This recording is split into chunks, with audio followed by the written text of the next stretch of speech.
So like when you guys were like picking your mains or like characters that you just like playing in general, like what do you look for? Like what makes you say this is a character I kind of like want to play a little bit, even if it's not your main? Like what makes you want to play that character?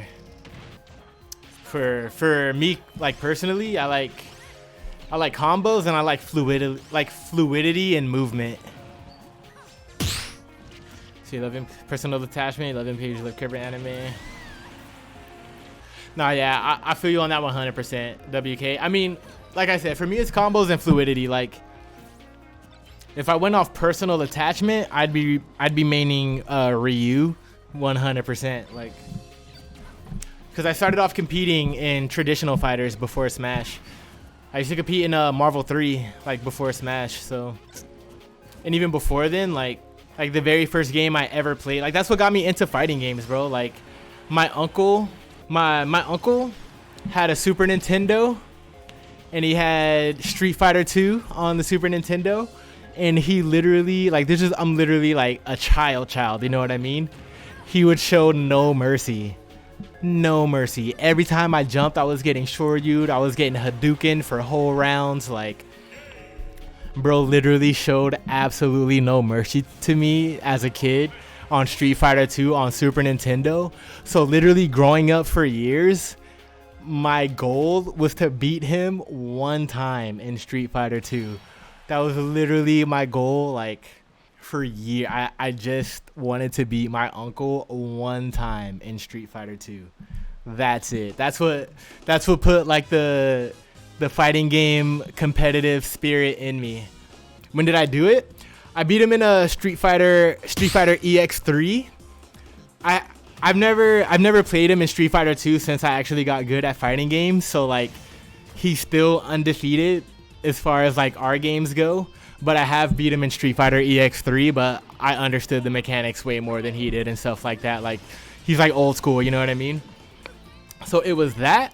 And then my uncle's best friend at the time, Leland, this dude was a Tekken master. So they had Tekken 1 on PS1, and he was a King main. Literally, I was a child, and bro would, I don't know if you guys know a lot about Tekken, but King, when he grabs you, he puts you in a situation where you have to guess or you get grabbed again, right? So it's like he grabs you, you got to guess a button or you're going to get grabbed again. And at the time, I didn't know it, right? So every time I played him, he would just grab me and I would just get grabbed over and over and over until I died in one combo every time. So then, like, my goal became not only to beat my uncle in Street Fighter 2 at least once, but I wanted to beat my uncle's best friend in Tekken 1 at least once. And to this day, I haven't beaten either one of them at either one of those games. So like beyond that, would also like enforce that like competitive fighting game spirit in me is like, so like my mom used to do hair, and she used to do hair at this like hair salon that was inside of like a shopping center. And in this shopping center, there was a pizza place, and inside the pizza place, they had like a couple arcade games, right? So like my mom would literally give me like $5 for the whole day, because she would bring me there.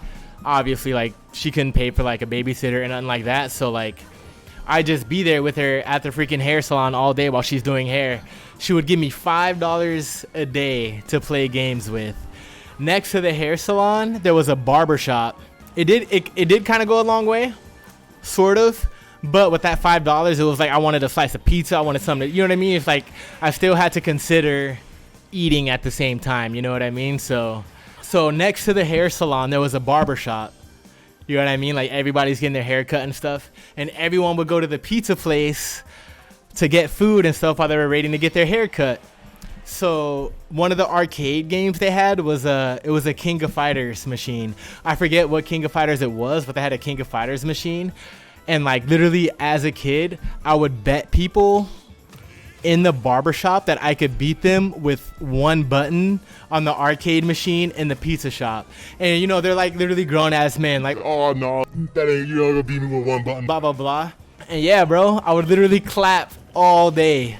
All these dudes that would go to to the barbershop literally with one button. They didn't know, like, the character I picked was like an Eddie Gordo type character, you know what I mean? Like, you really only needed the one button, and it was like you had access to like a ridiculous amount of moves, you know what I mean? Which they didn't necessarily know that, you know? But it was like, yeah, like, I'm gonna just pick this one character, I'm gonna spam this one button. It's a kick button, so I got range, and like that whole character's play style was like I said, it was an Eddie Gordo type character, you know what I mean? Like, if you know Eddie Gordo and Tekken, you know you could literally just spam and like it'll be just random moves the whole time, and like you'll fluster your opponent, you know what I mean? Like, if they don't know much about the game, like they don't play it competitively or anything, you can pick Eddie Gordo, you can mash, and you're gonna pretty much win every time, you know? I would basically pick that character's equivalent in King of Fighters, and yeah, bro, I would be able to like have my pizza, I'd be able to freaking, you know what I'm saying, get my soda, and I'd be able to play games all day. And yeah, so those three things are like what really drove that fighting game competitive edge in me, you know? There's like a couple other stories too, you know what I mean? Like, but yeah, those are like the three main ones.